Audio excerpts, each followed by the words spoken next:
Oke. Terus ada 4 pilar ajarannya dari naskah-naskah yang ngomong tentang Semar. Saya tidak akan jelaskan detail satu-satu ya, panjang lebar, tak jelasin sekilas-sekilas. Beberapa kalian sudah paham. Yang pertama, sering sekali disebut manunggaling kawula Gusti.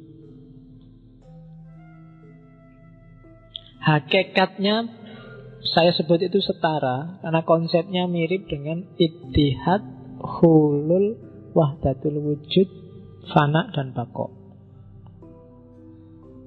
Ittihad itu dari bawah ke atas. Jadi ittihad itu usaha seorang hamba untuk menyatukan diri dengan Tuhan. Jadi bersatu. Kalau sudah bersatu ya biasanya manusianya hilang. Kancanya lawannya ittihad itu hulul. Kalau hulul dari kata-kata hal lah. Kebalik, kalau hulul Tuhannya yang masuk ke dalam diri manusia. Tuhan merasuki manusia. Kata-kata merasuki ini sering banget disalahpahami, terus dianggap manusianya jadi Tuhan. Sebenarnya nggak serumit itu. Kalau kamu berpikir yang ada di pikiranmu, yang jadi pertimbangan kesadaranmu itu selalu Allah, itu sama dengan Allah manjing dalam dirimu. Ketika kamu mau melakukan apa saja, pertimbangannya Allah, itu hulu. Kamu jadikan, ketika kamu melihat sesuatu, kamu mikir, ini yang diridhoi Allah apa enggak, melihat yang kayak gimana sih? Ini ngomong yang menurut Allah baik kayak gimana sih? Ini bersikap pada teman yang menurut Allah baik kayak gimana sih? Bersikap pada guru yang menurut Allah baik kayak gimana sih? Kalau hidupmu modusnya semacam ini, itu sama dengan Allah bertempat dalam dirimu. Jadi tidak harus roh sama roh, rohnya manusia sama rohnya Allah jalin bersatu, terus wahdatul wujud, terus sesat, terus kafir-kafiran. Tidak. Jadi persatuan terjadi ketika modus hidupmu adalah modus hidupnya Allah.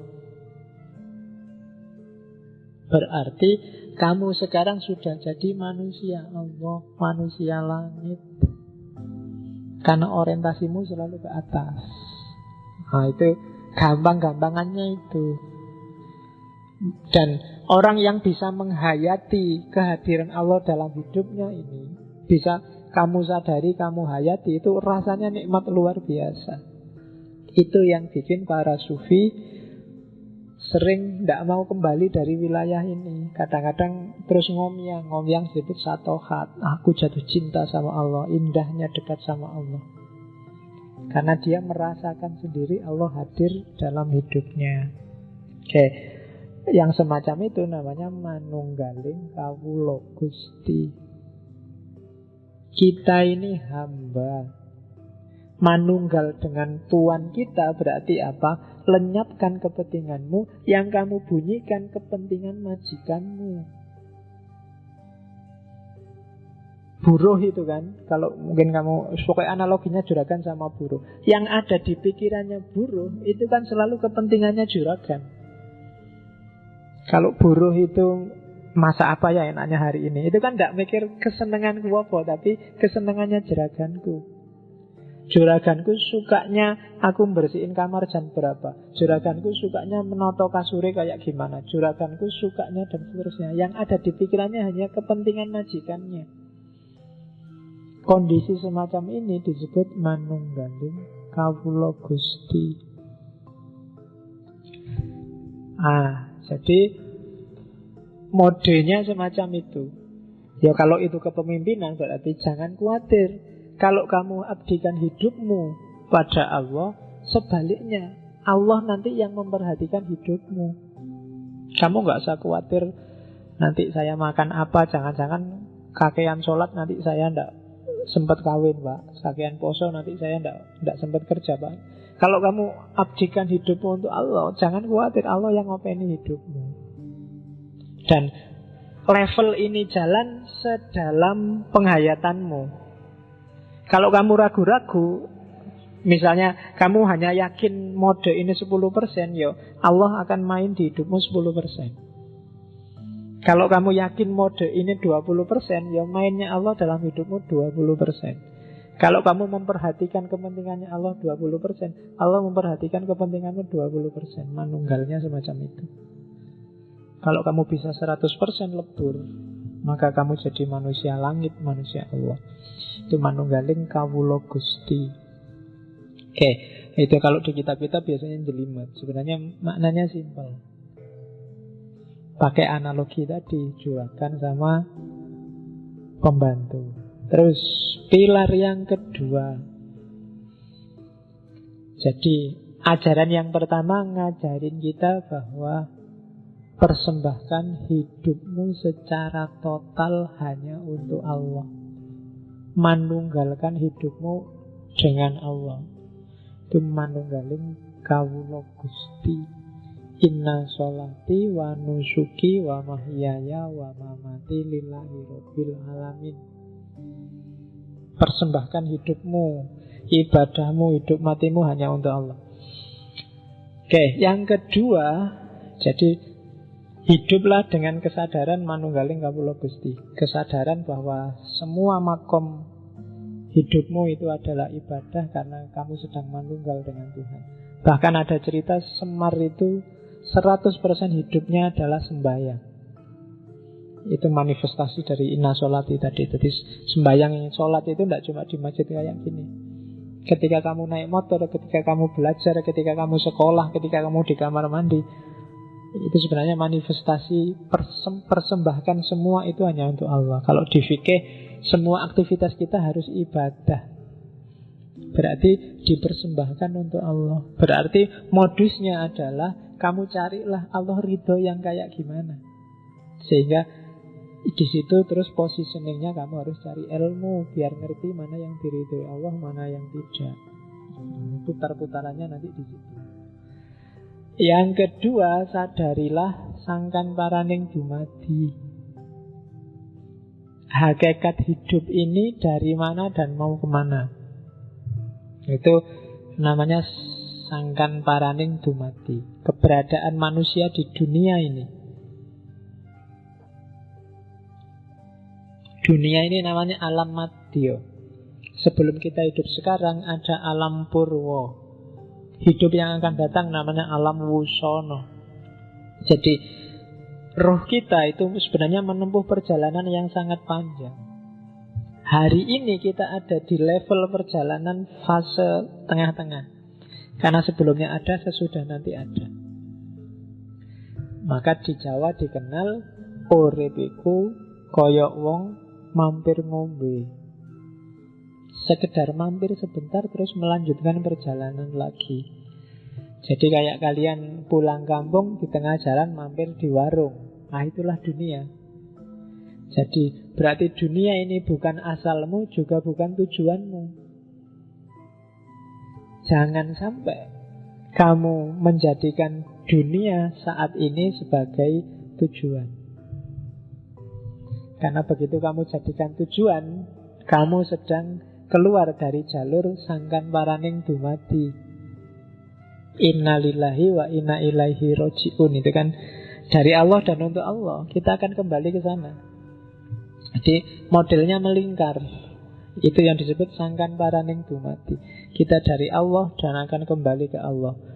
Jangan sampai kita nyeleweng, kita ngambil jalur yang nanti tidak nyampe ke sana.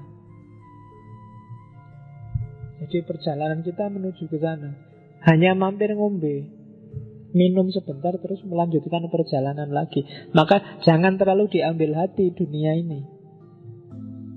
Katanya orang-orang kejawen, ya dunia biarkan jalan apa adanya, ambil secukupnya untuk bekalmu. Karena perjalanan masih jauh. Kalau terlalu kamu ambil hati, ya bisa-bisa hatimu tertambat di dunia ini, padahal perjalananmu masih panjang. Ketika hatimu tertambat oleh dunia, kalau bahasanya filsafat Islam, nafasmu tidak bisa mutmainnah. Padahal hanya nafsul mutmainnah yang bisa irji'i ila rabbiki. Jadi itu teori sangkan paraning dumati. Oke, saya agak cepet-cepet ya nanti biar kena semua. Oke, terus ya nanti yang nggak terlalu paham diulang lagi rekamannya. Karena ini ilmu yang nggak bisa dikejar hanya pakai akal, harus dihayati.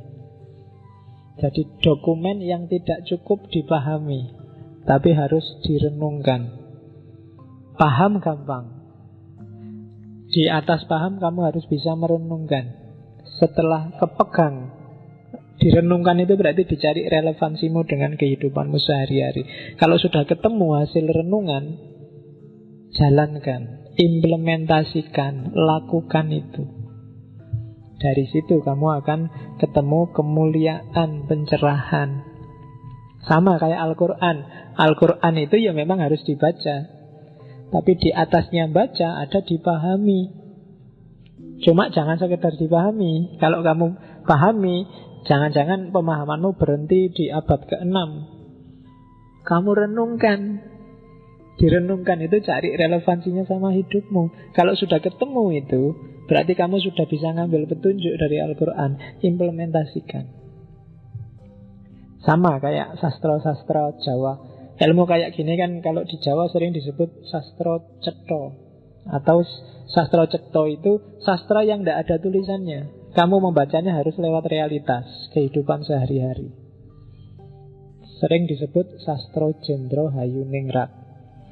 Kalau zaman dulu anak-anak muda kayak kalian dianggap tidak mungkin bisa paham sastra Jendra. Paham bisa, tapi menghayati tidak akan bisa. Paham itu berarti ngerti karepe, tapi ngelakoni nggak mungkin bisa. Karena di Jawa ilmu itu kelakoni kanthi laku. Maka tantangannya adalah patahkan mitos bahwa hanya orang-orang tua yang ngerti sastra Jendra. Kalian yang muda sebenarnya ya bisa, asal mau ini yang abot. Godaannya oke. Kamu selalu diiming-imingi oleh besok kerja apa, besok dapat pacar apa enggak, pacarnya jelek apa enggak, terus bisa kaya apa enggak, bisa beli mobil apa enggak, kurang punya rumah apa enggak, dan seterusnya. Itu yang sering bikin kamu terhalang. Jadi hijabnya dunia. Bahkan hari ini kayak ramalannya Nabi, hijabnya bahkan muslim yang lain. Al-Islamu mahjubun bil muslimin. Gara-gara orang Islam kamu tidak paham Islam yang benar itu kayak gimana. Karena kamu selalu kejebak. Loh, jangan-jangan Islam yang itu. Oh, jangan-jangan Islam itu. Islam yang ini kayak selalu gitu. Kamu kejebak stereotype, mainstream, sehingga kamu lupa kesejatiannya Islam. Oke, terus pelajaran ketiga dari sosok Semar adalah kasedan jati. Ini dari akar kata sedo. Sedo itu mati. Makanya ada hadis kafa bil mauti wa idhon. Cukup dengan kematian sebagai nasihat. Jadi kasedan jati biasanya isinya tuntunan hidup mati yang sempurna. Konsep kalau di sufi kasedan jati itu setara dengan fana fillah. Fana fillah itu lenyapkan egomu, ganti dengan Allah. Lenyapkan dirimu, ganti dengan Allah. Lenyapkan keinginanmu, ganti dengan keinginannya Allah. Nah, itu fana fillah. Kalau orang Jawa untuk mencapai fana fillah itu tidak sekedar jangan melakukan perbuatan jelek, perbuatan berdosa, tapi juga jangan melakukan perbuatan yang tidak pantas. Namanya perbuatan ora ilok, atau perbuatan yang akibatnya negatif. Kadang disebut kualat. Jadi tidak pantas itu tidak ilok. Misalnya kalau sama orang tua ngomongnya harus sopan lo ya. Seperti apapun kondisi orang tua, sesalah apapun mungkin orang tua, ndak ilok kalau ngomong gak sopan. Gak ilok itu ndak pantas. Jadi levelnya lebih tinggi daripada baik buruk atau benar salah. Namanya ndak ilok. Ada lagi kualat. Jadi kualat itu kalau di Hindu bisa kamu sandingkan sama hukum karma. hati-hati. Mungkin tidak haram, mungkin boleh saja sama masyarakat. Tapi kalau menyakiti orang, nyusai orang, jangan-jangan nanti balik lagi kualat. Mungkin benar kamu menyesatkan, mengkafirkan dia. Cuma kalau dia hatinya sakit, dan sakit hatinya itu berdampak negatif, balik pada kamu yang menyakiti. Karena dosanya orang tersakiti kan makbul. Jangan-jangan kamu kualat. Itu semesta kosmologisnya Jawa kenal terminologi ora ilok sama kualat. Jangan ya, meskipun segitu ya jangan segitunya lah. Ngono ya ngono ning ya aja ngono. Islam ya Islam ning ya jangan segitunya.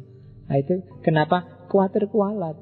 Kualat itu jangan-jangan balik ke dirimu sendiri. Yang ngeritik, jangan sampai segitunya lah. Jangan-jangan kamu nanti kena masalah yang sama. Itu namanya kualat kalau di Jawa. Dan ini agak susah dicari bahasa Indonesianya kualat itu apa, agak susah. Kualat itu tidak ono. Ora ilok juga tidak ada.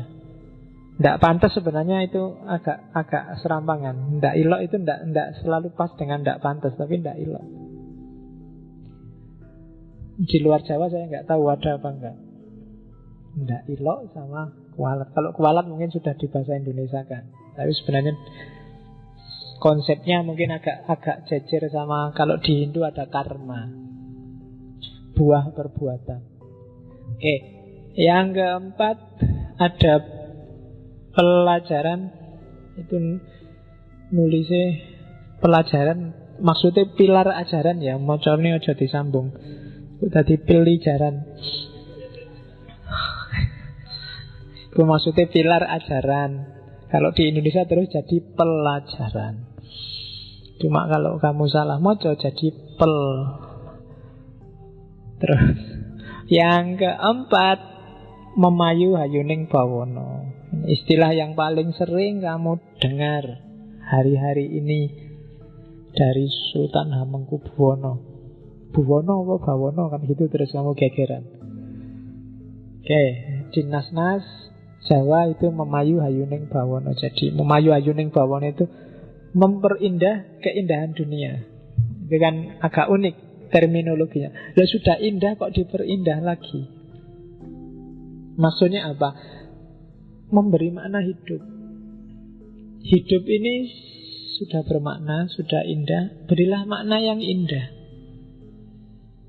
Caranya gimana? Memayu itu, bawono itu maksudnya dunia sekarang ya, jagat rame kalau bahasanya orang Jawa. Jadi memayu itu apa?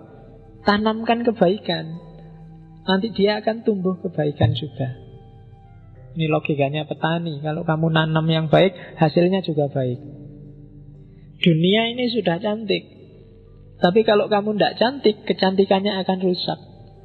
Maka percantiklah dunia yang sudah cantik ini. Caranya apa? Berbuatlah baik.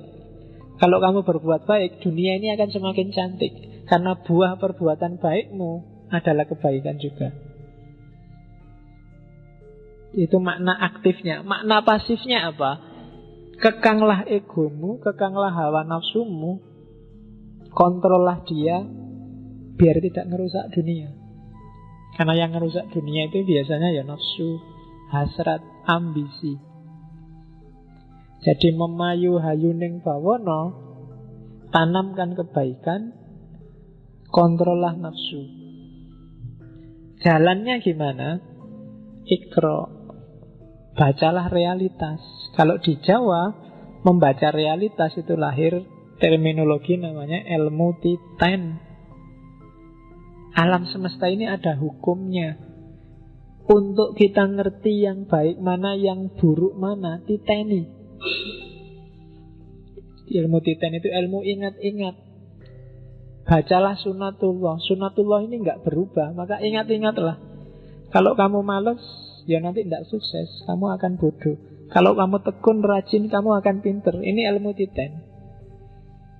Titeni aja, diingat-ingat. Rumusnya tidak akan berubah kok. Itu yang kalau di Jawa namanya ilmu titen. Kalau musim kayak gini, nanti hawanya kayak gini, itu di Jawa lengkap. Di Jawa itu ada wuku, ada mongso, ada dino, ada weton, macam-macam. Itu jenis ilmu titen. Bisa merumuskan karakter orang, bahkan dari model wajah, dari bentuk tubuh, dari andeng-andeng, dari, kalau orang Jawa ada, kalau andeng-andengnya di mana biasanya cirinya orang sekian. Kalau perempuan itu model rambutnya kayak gimana, cirinya sekian, model itu ilmu titen. Bahasa luasnya sunnatullah. Jadi caramu untuk berbuat baik dalam rangka memayu hayuning bawono apa? Baca sunnatullah. Itu yang disebut ilmu titen, ilmu petung, memperhitungkan dan niteni. Hidup ini ada rumusnya. Jangan ngawur. Oke, ya niteni ini kan nanti kalau di barat melahirkan sains. Ilmu pengetahuan sains yang luar biasa. Jadi modusnya orang barat itu kan gara-gara ilmu titen. Pinternya mereka membaca fenomena-fenomena alam yang ajek. Kalau dia tidak ajek, tidak akan jadi sains. Karena dia ajek terus dititeni dan dirumuskan, lahirlah sains. Itu yang disebut memayu hayuning bawono.